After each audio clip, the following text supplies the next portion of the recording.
అయిందా? మనలో ఉండి ఆ ప్రేరణ పుట్టించేది ఆయన. పొద్దున్నే ప్రార్థన చేసుకుని వాక్యం చదవకుండా అడవడికి వెళ్ళావు అనుకో, దినమంతా మాట్లాడుతానే ఉంటాడు లోపలుండి.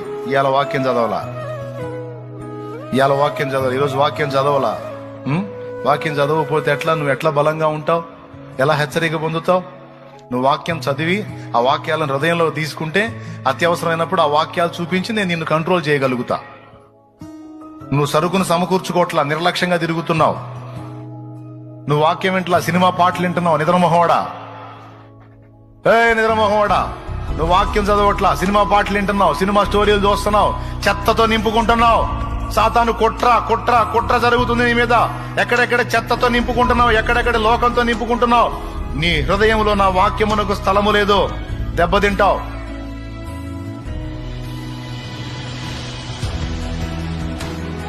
ఆ చెత్త పక్కన పడే, నా వాక్కుతో నింపు అని లోపల మాట్లాడుతూ ఉంటాడు.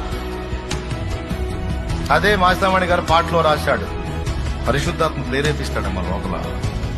ఒక్కోసారి నువ్వు ఏదన్నా ప్రయాణానికి వెళ్ళబోతే ఈరోజు వెళ్ళవాకు ఇటు వెళ్ళు అంటాడు. లోపల ఉండి మాట్లాడతాడు ఆయన. ఆ ప్రేరణ గుర్తుపట్టినోళ్ళు ధన్యులు.